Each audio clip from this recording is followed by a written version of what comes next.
Mr. Silent Channel. Kabanata 236 hanggang 240. Hindi ako. 0236. Ito ay isang underground na garahe. Lumitaw si Lu Jinger sa larawan. Pagbaba niya ng sasakyan, isang lalaki ang lumapit, niyakap si Lu Jinger at nawalaan ng malay ang dalaga. Pagkatapos, si Lu Jinger ay pinasok pabalik sa kotse, at ang kotse ay pinalayas din. Ang taong ito, ako ba? Naguluhan si Ye Fan, dahil ang lalaki sa larawang ito ay ang kanyang sarili.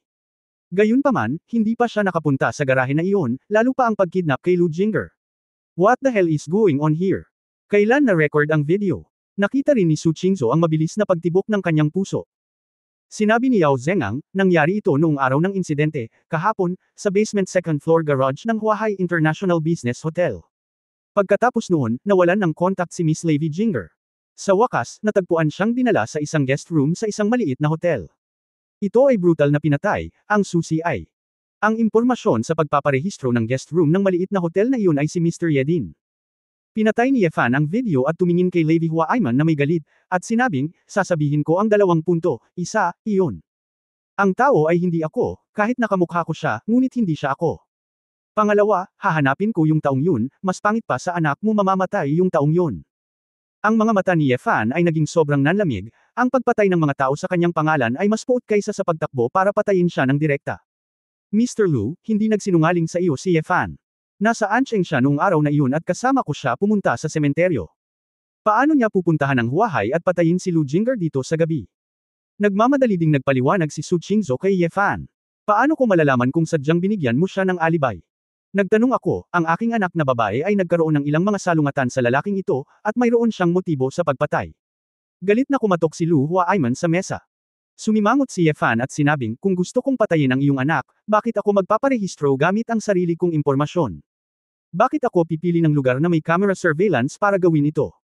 Naisip mo na ba kung bakit walang iniwan na ebidensya ang killer noong gumawa siya ng mga krimen noon, pero noong turn ko na, puno siya ng butas? Malungkot at hindi sigurado ang mukha ni Lu Huaiman, at nanatili siyang tahimik. Oo, Mr. Lu, isang tagayaw na rin ang humahawak ng kaso sa loob ng maraming taon. Sa kasong ito, tila si Mr. Ye ang pinakahinala, ngunit sa kabaligtaran, mas malamang na ma-frame siya. Sabi ni Yao Zhengang. Tila. Napatahimik si Lu Huaiman at sinabing, kung gayon naniniwala ako sa iyo pansamantala, pagkatapos ay sabihin sa akin, sino ang pumatay sa aking anak na babae. Ito, nahihiyang sinabi ni Yao Zhengang, kailangan pa nating mag-imbestiga pa. Pinaikit ni Ye Fan ang kanyang mga mata at sinabing, sino ang gustong makita ng iyong anak nang pumunta siya sa underground garage ng hotel noong araw na iyon? May mali pa ba? Hindi ko alam ito, at hindi ako 3 taong gulang na bata, kaya paano ko aalagaan ang lahat? Sabi ni Lu Huaiman. Director Yao, tingnan ang listahan ng mga bisitang nanatili sa International Hotel noong araw na iyon, sabi ni Ye Fan. Mr. Ye, kami ay nasuri ko na, at walang direktang kaugnayan kay Miss Lu. Napabuntong hininga si Yao Zhengang. Kung gayon, kanino ang huling tala ng komunikasyon ni Lu Jinger? Tanong ni Ye Fan. Naisip lang ito ni Yao Zin, naglabas ng notebook, binuksan ito, at sinabing, ipinakikita ng investigasyon na ito ay isang tawag sa telepono sa direktor ng punong tindahan ng Cartier, na nagsasabi na ito ay tungkol sa engagement ring. Singsing sa kasal. Ikakasal na ba siya? Oo, hindi mo ba alam? Si Miss Lu at ang kanyang kasintahang si Mr. Song Xinghe, ay opisyal ng ikakasal sa susunod na buwan, sabi ni Yao Zhengang. Kumunot ang noo ni Ye Fan, malinaw niyang naalala na itinaboy ni Song Xinghe si Lu Jinger noon, bakit biglang gusto niyang makipag-engage ulit. Ang bagay na ito, gaano ka man. Isipin mo, parang kakaiba. Bilang karagdagan, ang ilang mga lihim na natuklasan niya mula kay Song Xinghe ay ginawang kainahinala si Ye Fan. Muling nagkabalikan sina Song Xinghe at Lu Jinger. Tanong ni Ye Fan. Hindi ba normal sa mga kabataan ang maghiwalay at magsama? Sinabi ni Lu Huaiman, marahil ay nagdududa ka pa rin kay Song Xinghe. Siya ay isang promising star entrepreneur, sa tingin mo ba siya ay magiging ganoong tao? Posible ang lahat, at hindi maaalis ang hinala. Nakita ko na siyang nakipag-away kay Lu Jinger ng higit sa 1 beses. Nasaan si Song Xinghe noong nakaraang araw? Naimbestigahan mo na ba ito? Tanong ni Ye Fan. Mr. Song, hindi na kailangang mag-imbestiga, dahil ang gabing iyon ay ang pagbubukas ng seremonya ng Huahai Technology Business Platform. Si Mr. Song ay isang VIP na dumalo sa kumperensya, at ito ay na-broadcast ng live sa TV. Naglakad pa siya sa red carpet, sabi ni Yao Zhengang. Mapait na umiling si Lu Huaiman, ikinalulungkot ko talaga si Xinghe. Hindi ko inaasahan na mangyayari ang ganoong bagay. Sumandal si Ye Fan sa sofa, nag-isip sandali, at nagsabi, mayroon ka bang footage ni Song Xinghe na naglalakad sa red carpet? Bobo ka, hindi ka ba marunong maghanap sa internet? Masyado kang tamad. Hindi ito makita ni Su Qingzhou, kinuha niya ang tablet at tinulungan si Ye Fan na maghanap ng isang news video. Pagkatapos buksan ito, nakita ko si Song Xinghe na lumalabas sa red carpet ng gabing iyon, kumpiyansa na nakangiti at kamakaway sa mga reporter. Nakasuot siya ng suit na may walang katapusang estilo.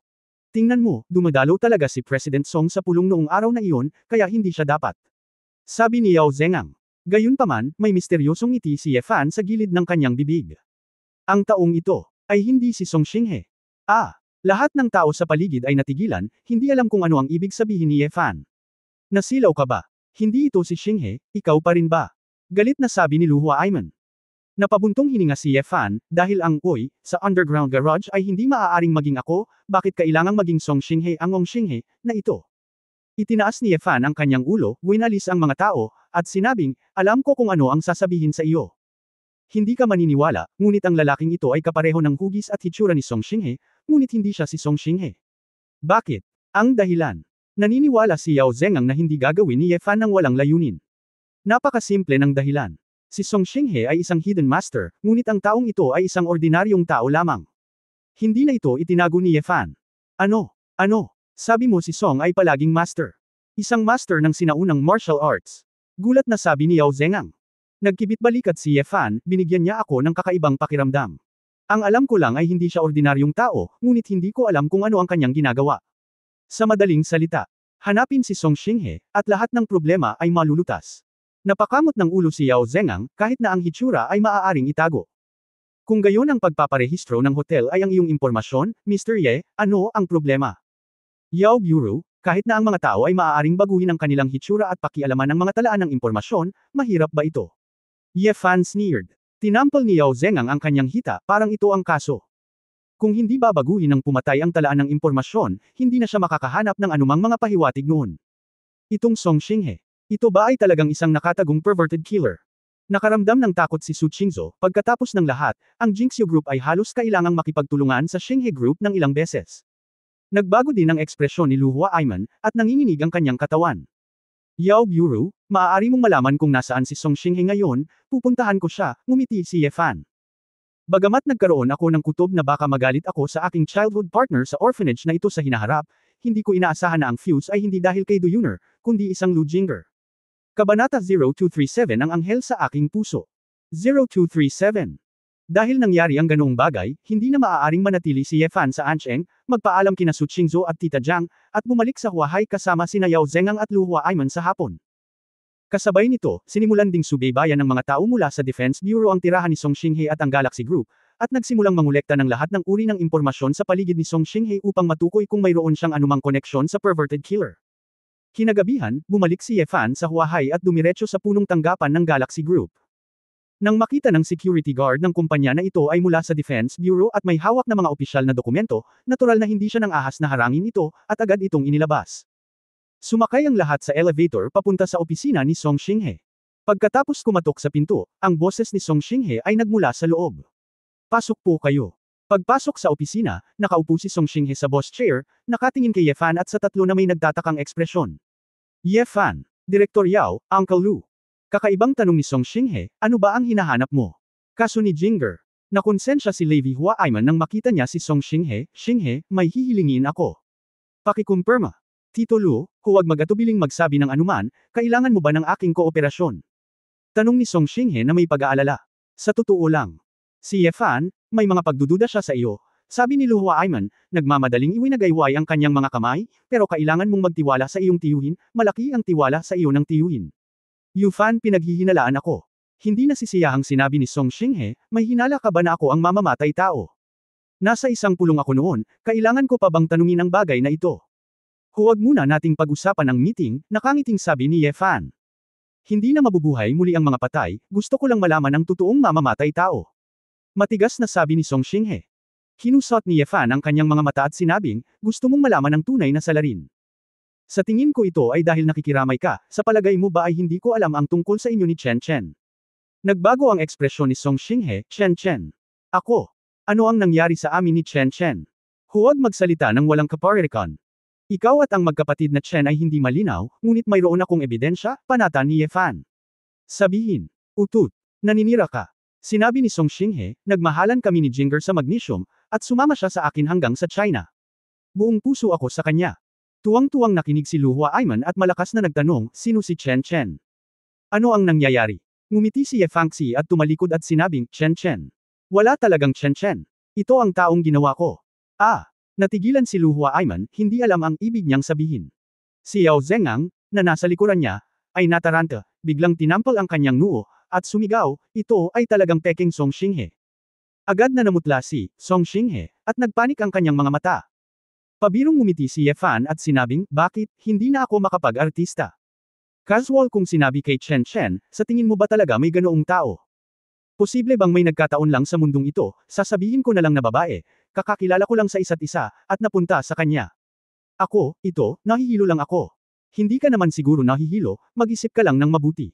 Kung magpapanggap ka lang na hindi mo alam, pwede ka namang maglaro saglit. Biglang humakbang si Ye Fan at hinawakan si Song Xinghe sa kwelyo. Sabihin mo sa akin, nasaan ang totoong Song Xinghe? Sino ka, bakit pareho ka kay Song Xinghe? Ang peking Song Xinghe ay nanginginig, pinagpapawisan na parang ulan, patuloy siyang umiling at sumisigaw, bitawan mo ako. Bitawan mo ako. Sesebog ito. Sesebog. Pagsabog. Sumimangot si Ye Fan, pagkatapos ay biglang nagising, tumalikod at sumigaw, bumaba ka. Nang matapos siyang magsalita ay niyakap siya nito. Ang Song Xinghe ng lalaki ay talagang nagliyab, at ang buong tao ay naging bomba na sumabog ng marahas. Boom! Winasak ng shockwave ang desk at dingding ng opisina na yumanig sa buong Galaxy Company. Sa gate ng Huahai High School, sunod-sunod na umuwi ang mga estudyante mula sa paaralan, at medyo desyerto ang gate. Si Du Yuner, na nakasuot ng color-blocked sweater, light-colored jeans, at white sneakers, ay lumabas ng paaralan, nakakita ng silver-gray na Aston Martin, at mabilis na tumakbo. Bumukas ang pinto ng sports car mula sa loob, bumungad sa akin ang isang medyo gwapong mukha. Yuner, sumakay ka na sa kotse. Brother Song, nakita ni Du Yuner ang lalaki, hinaplos ang kanyang bangs, at sinabing may mahinang ngiti, ano ba, kailangan kong sabihin ng harapan, binibigyan ko pa ng marka ang test paper, pumasok kapag katapos makinig. Yuner, sumakay ka na sa kotse, hayaan mong sabihin ko sa iyo ang ilang matatalik na salita, ayaw mo bang sumakay sa kotse ni Brother Song? Nagmamakaawa si Song Xinghe. Nag-alinlangan si Du Yuner at hindi nakatiis, kaya tumanggo siya at umupo. Nang sumakay ang babae sa kotse at isinara ang pinto, inilabas ni Song Xinghe ang isang hugis pusong kahon ng alahas at iniabot ito sa babae. Para sa iyo ito, Yuner, mahinang ngumiti si Song Xinghe. Nag-aalinlangan itong kinuha ni Du Yuner, binuksan ito, at nalaman na isa pala itong malaking 3-carat na Tiffany diamond ring. Ang material ng pagkakagawa ng singsing na ito ay hindi nagkakahalaga ng ilang milyon. Gusto mo ba? Tanong ni Song Xinghe. Nagmamadaling ibinalik ni Du Yuner ang singsing kay Song Xinghe, Brother Song. Napakahalaga nito. Hindi ko ito matatanggap. Yuner, pakasalan mo ako. Sinabi ni Song Xinghe na may nagninangas na mga mata, mahigit sa 10 taon na kitang gusto. Nagustuhan kita noong nasa orphanage ako, at namimiss pa rin kita noong nagpunta ako sa magnesium. Ikaw ang anghel sa puso ko. Nagsimulang matarante si Du Yuner nang marinig niya ang mga salitang ito, nagmamadali siyang nagsabi, Brother Song, hindi ba? Kaya, babalik ako sa paaralan. Gustong tumakbo ng dalaga pero akmang aalis na siya ay hinawakan siya sa braso. Saan mo gustong pumunta?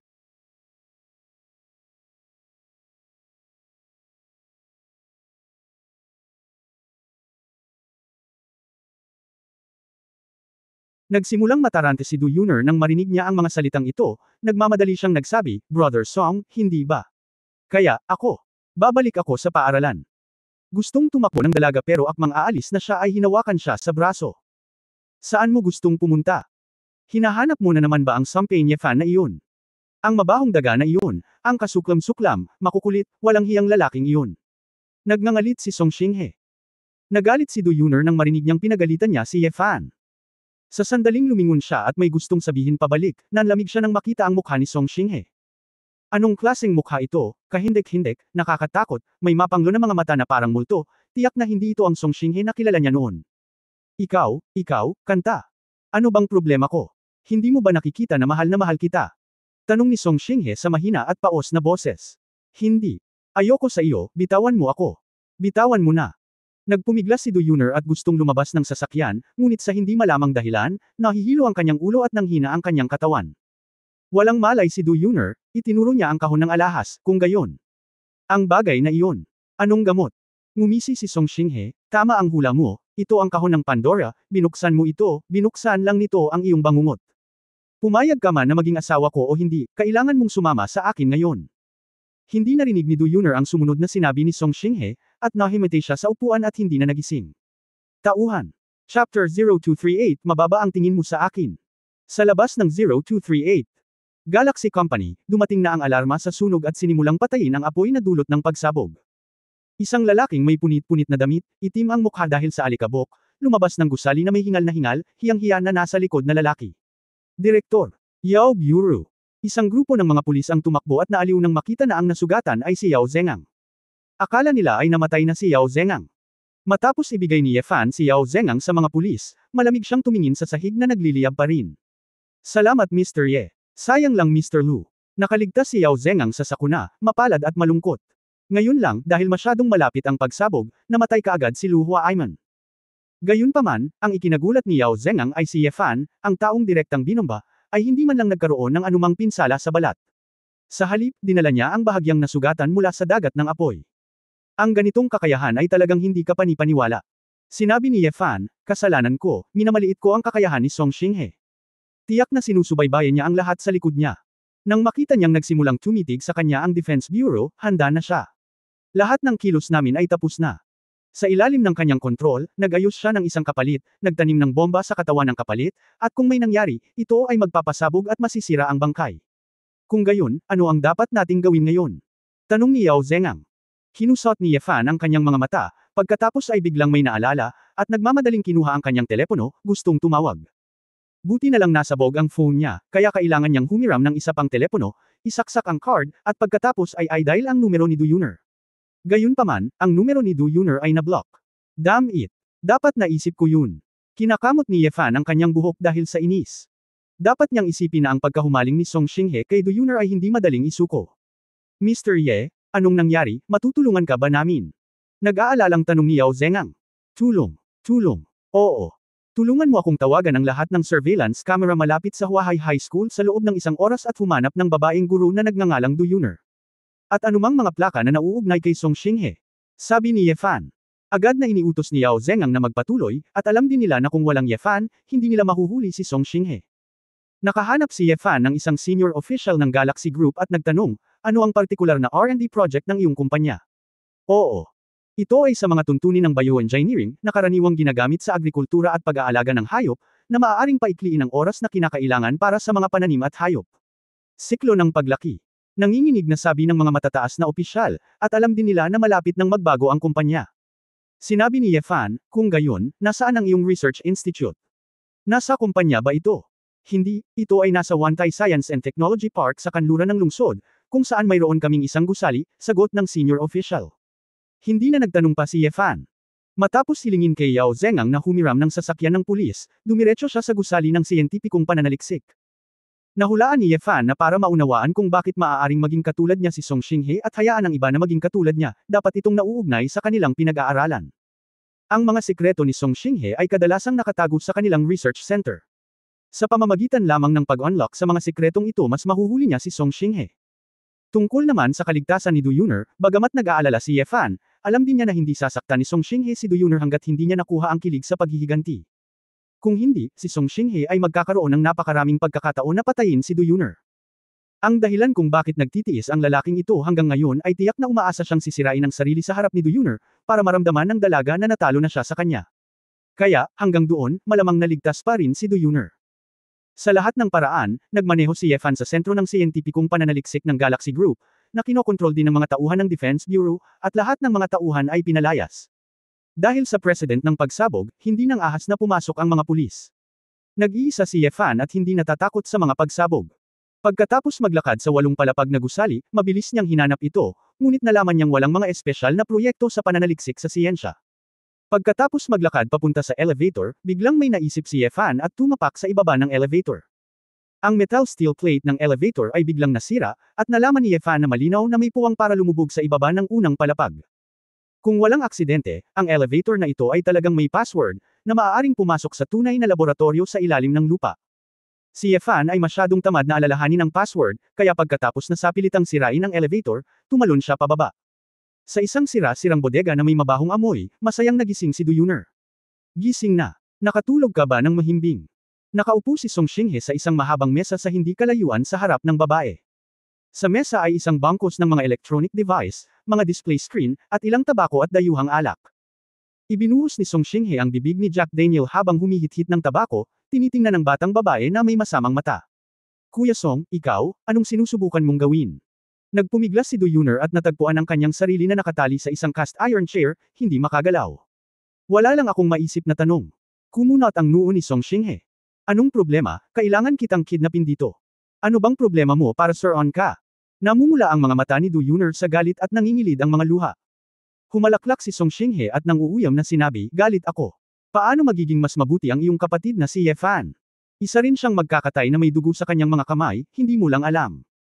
Kahit na nakapatay ng tao si Brother Ye Fan, tiyak na nahihirapan siya. Hindi tulad mo, isa lang siyang baliw. Du Yuner clenched his teeth. Anong alam mo? Malakas na tanong ni Song Xinghe, bakit mas mababa ako kay Ye Fan? Bakit paulit-ulit mong sinasabi na mas magaling si Ye Fan? Nasaan si Ye Fan na mas mahusay kaysa sa akin? Ngumisi si Du Yuner, hindi ka kasing galing ni Brother Ye Fan, mas mabait siya sa iyo, mas matapang kaysa sa iyo, mas malumanay kaysa sa iyo, at mas nagpapasalamat kaysa sa iyo. Maaaring mas mayaman ka kaysa sa kanya, marahil mas matagumpay kaysa sa kanya, ngunit ano? Handa ka bang gumugol ng isang araw kasama ang matandang dekano? Handa ka bang bumili ng ilang mga damit sa taglamig para sa mga bata? Sarili mo lang iniisip mo, ayoko sayo, at hindi matanggap ng self-esteem mo. To put it bluntly, duwag ka talaga. Kasunod ng mga hysterical na salita ni Du Yuner, si Song Xinghe ay nagsimulang manginig ng marahas. Ikaw, tinatawag mo akong duwag. Ang mga mata ni Song Xinghe ay puno ng duguan ng mga mata, at ngumiti siya ng malungkot, sa wakas ay sinabi mo na ang totoo. Hindi mo ako tiningnan sa puso mo. Ano Kuya Song, hanggan mo ang career ko, salamat ang aking mabuting hangarin ay pawang peke. Palusot silang lahat. Mababa na ang tingin mo sa akin mula pa noong bata ka, dahil lang sa hindi ako tumayo para iligtas ka, di ba? Nagpakita ng pagdududa si Du Yuner, hindi niya alam kung ano ang tinutukoy ni Song Xinghe. Huwag kang magpanggap na bawang. Nakalimutan mo na ba? Uminom si Song Xinghe ng alak, pinunasan ang kanyang bibig, at sinabing, sa orphanage, ako, ikaw, at ang maldita na si Ye Fan, anong nangyari noong bisperas ng bagong taon? Bagay. Chapter 0239 Creator. 0239. Isang flash ng alaala ang sumilay sa isipan ni Du Yuner, at sumimangot siya, sinabi mo ang tungkol sa Zhang Manzi na iyon. Haha, may iba pa ba? Napangiti si Song Xinghe ng lasing, noong araw na iyon ay gustong agawin ni Zhang Manzi ang aking bahagi. Ang pera ng bagong taon. Natakot ako, kaya ibinigay ko ang pera kay Zhang Manzi. Naagrabyado ako, wala akong silbi, walang minamaliit, at walang tumulong sa akin. Ikaw, Du Yuner, babae ka, lumabas ka at sabihin gusto mo akong palayain Zhang Manzi inabot ang pera. Alam mo, sa sandaling iyon, parang nakakita ako ng mga pakpak ng anghel sa likod mo. Iniwan ako ng aking mga magulang, ngunit pinanindigan mo ako. Halatang mas matanda ako sa iyo, siya ay kasing laki ni Zhang Manzi, ngunit maaari lamang akong magtago at umasa sa iyo, isang babae, upang humingi ng pera para sa akin. Gusto kang bugbugin ni Zhang Manzi, ngunit tumayo si Ye Fan at pinabagsak ang Manzi na iyon. Puno ng dugo ang mukha niya. Masungit talaga siya, tama ba? Naalala din ni Du Yuner ang pangyayaring iyon, at sinabing, dahil naaalala mo, dapat mong basahin ang pabor ni Brother Ye Fan sa halip na pag-alitan siya. Dugo siya. Pinagalitan ko lang siya. Bastos. Hindi ko naman siya hiniling na tulungan ako. Ang ginawa niya lang ay ilayo ka sa akin. Ikaw ang anghel ko, hindi sa iba. Umungol si Song Xinghe, ang kanyang espiritu ay labis na nasa sabik. Bang-bang. Binasag ni Song Xinghe ang bote ng alak, biglang naglakad sa hindi kalayuan, at binuksan ang pinto ng isang maliit na lalagyan. Sa loob ng pinto, ito pala ay isang binagong maliit na showroom, na may malaking bilang ng mga lalagyan ng salamin na inilagay sa ilalim ng puting ilaw. Nang malinaw na makita ni Du Yuner kung ano ang nasa mga lalagyang ito, agad niyang naramdaman ang pagnanasang sa muka. Ikaw. Si Du Yuner ay natakot nang malaman na ang mga kagamitang babosagin na ito ay puno ng balat, organo, laman at dugo, at maging ang mga buhok na ginupit mula sa ilang kabataang babae. Paano ito, Yuner, lahat ng ito ay tinipon ko, mga kabataan at magagandang babae. Pinutol ko ang kanilang pinakamagagandang bahagi, at pinutol lamang ang pinakamagandang bahagi. Puno ng kabaliwan ang mga mata ni Song Xinghe. Sa wakas ay naunawaan ni Du Yuner ang lahat, ikaw. Ikaw ay isang perverted murderer. Haha, oo, pero para sa iyo ako, sabi ni Song Xinghe. Para sa akin. Sumigaw si Du Yuner, paano kita hahayaang pumatay ng mga tao? Ikanaway ni Song Xinghe ang kanyang mga daliri, hindi mo naiintindihan, ako ay isang henyo na bioengineer, at kung ano ang ginagawa ko sa mga tao na si Jean, ang ebolusyon ng mga tao, ay may kaalaman sa hinaharap sa panahong ito. Gusto kong kolektahin ang mga Cell at Jean ng pinakamagagandang babae sa mundo, at pagkatapos ay gamitin ang mga ito bilang isang template para sa pagbabago, at ilagay ang lahat sa iyo. Yuna, kailangan mo lang tanggapin ang pagbabagong anyo ko na gagawin kang pinakaperpektong babae sa mundo. Ikaw ay magiging aking anghel, isang tunay na anghel. Yuna, ito ang pinakamalaking sorpresa na ibibigay ko sa iyo. How, you feel my love is it. Tuwang-tuwa si Song Xinghe, kinuha ang isang basong bote, tumakbo kay Du Yun'er, at itinuro ang 2 pulang labi sa loob. Tingnan mo, ito ang mabahong bibig ni Lu Jinger, hindi ito para kunin ang kanyang mga selda, galit na galit ako sa kanya. Paulit-ulit niyang sinasabi na mas mababa siya sa iyo. Ikaw ang aking anghel, Yun'er, siya ba si Lu Jinger? Ano ito? Tama ka ba? Tumawa ng malakas si Song Xinghe. Nilabanan ni Du Yun'er ang pag-uuyam, bumuhos ang mga luha niya, at nabulunan siya, ikaw na baluktot na tao. Hayop, nababaliw ka na. Anong kalokohan ang pinagsasabi mo? Mahal na mahal ka ni Miss Lu Jinger, paano mo naisip iyon? Patayin mo siya. Yun'er, bakit ka umiiyak? Itong babaeng ka, worth it bang iyakan siya? I love you, ibang babae puro basura. Mabangis na dumura si Song Xinghe. Gayunpaman, pagkatapos lamang magmura ng marahas, muling nagpakita ng kalungkutan at sakit si Song Xinghe, at lumuhad sa harap ni Du Yun'er. Yun'er, hindi mo ako kilala. Kahit inampun ako sa Magnesia, inaabuso ako ng mag-asawang iyon. Hindi kasing ganda ng pagtrato sa akin na parang baboy o aso, maliban sa pambubugbog at pag-alitan, hindi naman sila umaampon ng bata, gusto ko silang humanap ng punching bag. Takot talaga ako sa magnesium noon. Araw-araw kitang nami-miss, iniisip kong lilito ka na naman ba sa harapan ko na parang anghel.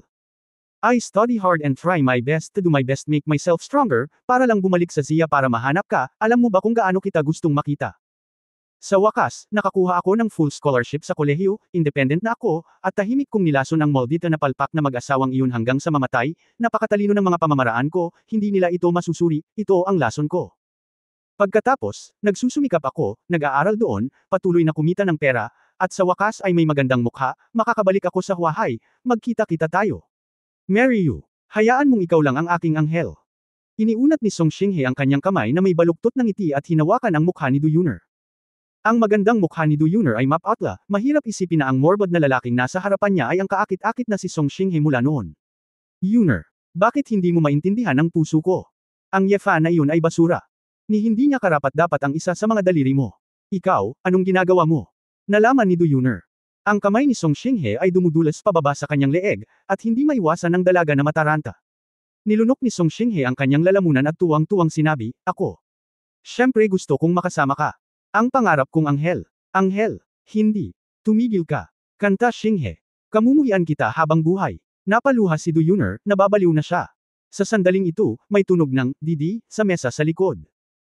Huminto si Song Xinghe, bumangon at lumingon sa likod, at sinabi kay Du Yun'er na may masamang ngiti, mahal, ang swerte ng parang tulalo mong kapatid na si Yefan. Gayunpaman, mukhang nahanap na niya ang pangalawang regalo na inayos ko para sa kanya. Paano kung mag-enjoy tayo ng magkasama? Anong sabi mo? Anong ginawa mo kay Kuya Yefan? Nag-aalalang tanong ni Du Yun'er. Nagkibit-balikat si Song Xinghe, lumakad at binuksan ang monitor. Sa screen, lumitaw ang isang malaking laboratorio sa ilalim ng lupa na may puti, pilak kulay abo na kulay sa lahat ng dako. Si Yefan ay nasa laboratorio sa sandaling ito, nakatingin sa isang hanay ng malaking ang lalagyan ng salamin ay natigilan. Nakita ni Yefan na sa mga lalagyang salamin na ito, may mga mukha ng mga tao, at may mga lalaki at babae na may iba't ibang kulay. Paano naman, hindi ba nakakamangha? Boses galing sa loudspeaker. Matalim na itinaas ni Yefan ang kanyang ulo, nakita ang mga camera at speaker na nakalagay sa kisame, at same time na sinabi, ito talaga ang pinag-aaralan mo, tama ba? Nasa biological genes ka ba? Mag-adopt ng teknolohiyang katulad ng 3D printing. 3D printing. Haha. Ito ay talagang isang kawili-wiling metapora. Naiinis na sinabi ni Song Xinghe, nakakalungkot na hindi mo maiintindihan kung madami akong sasabihin sa iyo. Masasabi ko lang sa iyo. Ako, si Song Xinghe, ang mga bago sa mundong ito. Tagapaglikha. Ang aking karunungan ay higit sa may isip ng isang mortal na tulad mo. Kabanata 0240 Pagkulo. 0240. Si Yefan ay talagang hindi sigurado kung paano nakakamit ni Song Xinghe ang ganitong uri ng teknolohiyang, disguise, dahil hindi niya alam ang lahat, lalo na sa makabagong larangan na ito ng biotechnology. Siguro kung nabubuhay pa si Ganesha, marami siyang mauunawaan, ngunit sa kasamaang palad, namatay si Ganesha. Hindi pinansin ni Yefan ang mga mukha sa mga lalagyang salamin na ito at nagtanong, ano ang ginawa mo kay Yun'er? Ano ang ginawa mo para palayain si Yun'er? Haha, hayaan mo na si Yun'er. Bakit ko itatabi? Siya ang anghel ko, magiging asawa ko siya, at ikaw. Mamamatay dito ngayon. Mula sa loudspeaker, dumating ang galit at nakakatakot na tawa ni Song Xinghe. Biglang lumabas ang boses ni Du Yuner, Brother Ye Fan. Nasa bodega ako. Wala pang kalahati ang boses ni Du Yuner, at naputol ang komunikasyon ng boses. Malamang naiintindihan ni Ye Fan ang mga salita ng babae.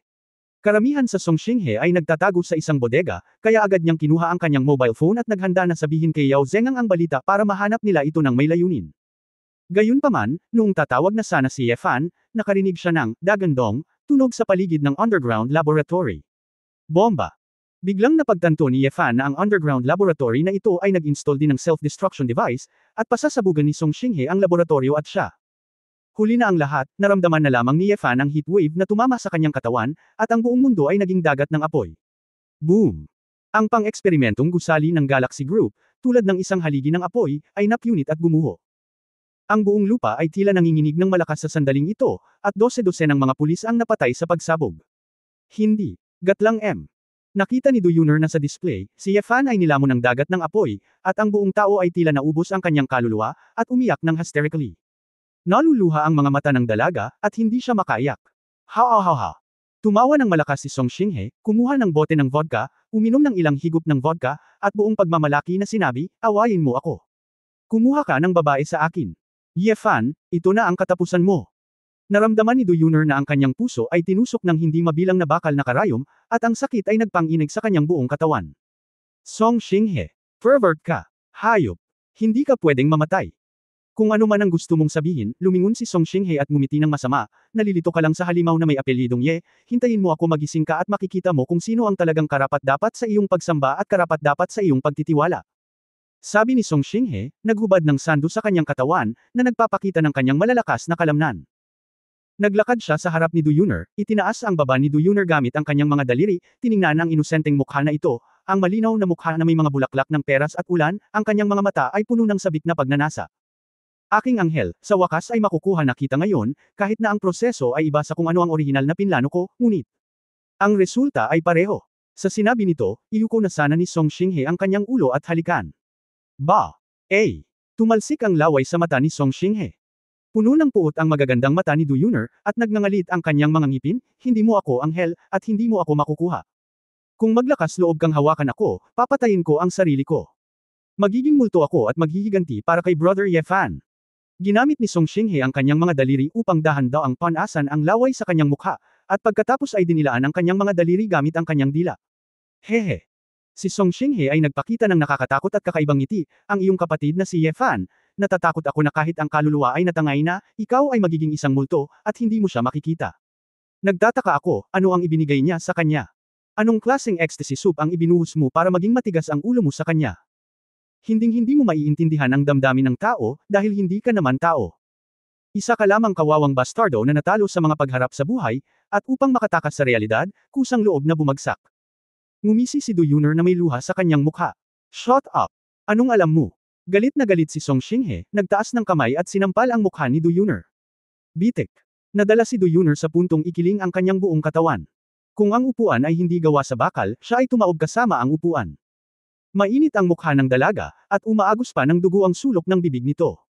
Sa sandaling natapos ni Song Xinghe ang laban, naramdaman niyang muli siyang natama ng malakas. Nang makitang duguan ng dalaga, nagmadali siyang humanap ng tisyo para tulungan si Du Yuner na panasan ito. Yuner, I'm sorry. Hindi ko sinasadya. Ayaw ni Du Yuner na hawakan siya ng lalaki, at pilit na umiling, umalis ka. Huwag mo akong hawakan. Itinapon ni Song Xinghe ang tisyo, kinakamot ang buhok niya, at mabilis na naglakad pabalik-balik. Bakit walang makakaintindi sa akin? Hindi ako mahirap na tao. Ako ang nanalo. Pinatay ko ang lahat ng gumawa ng aking mali. Mas matalino ako sa sinuman. Yaong mga tumalikod sa akin, yaong mga minamaliit sa akin, yaong mga umaapi sa akin. At yaong mga higit sa kanilang kapangyarihan at nakikipagkumpetensya sa akin para sa lahat. Dapat silang lahat ay mapahamak. Dapat silang lahat ay mapunta sa 18 sapin ng impyerno. Namumula ang mga mata ni Song Xinghe, parang buhok na crazy devil, lumingon siya at tinitigan si Du Yuner ng masama. Yuner, kapag naging babae ka na, malalaman mo kung gaano ako kalakas na lalaki. Nalilito ka lang sa maldita na Ye Fan na iyon, napakabait at simple mo, siguradong mababasa mo ako my heart. Pagkasabi niyan, desperado si Song Xinghe patungo kay Du Yuner. Nataranta, sumigaw, at nagpumiglas si Du Yun'er, ngunit hindi siya makatakas. Naisip ng batang babae si Ye Fan na kakalubog lang sa dagat ng apoy, ang mga inosenteng babae na namatay sa trahedya, at ang lahat ng uri ng kabaliwan at malupit na gawa ni Song Xinghe. Ang puso niya'y parang sinisiklab ng apoy. Mula pagkabata hanggang sa pagtanda, si Du Yun'er ay hindi pa naging ganito kagalit. Bakit? Bakit ako madungisan ng ganyang halimaw, isang psychopathic killer? Nang dumampi ang kamay ni Song Xinghe sa pisngi ni Du Yun'er, isang kapangyarihan na hindi niya alam na nakatago sa katawan ni Du Yun'er ay biglang sumambulat. Katulad ng isang bulkan na tahimik sa loob ng ilang dekada, sa wakas ay sumabog, nakakadurog ng lupa. Naramdaman ni Du Yun'er ang dugo sa buong katawan niya, at nang magsimulang kumulo ang kapangyarihang ito, ang buong katawan niya ay nag-iinit, napakainit na hindi ito nararamdaman ng temperatura ng isang tao. Sumigaw si Song Xinghe, natagpuan niya ang kanyang sarili na hinawakan ang mukha ni Du Yun'er, tulad ng paghawak ng isang piraso ng bakal sa isang hurno.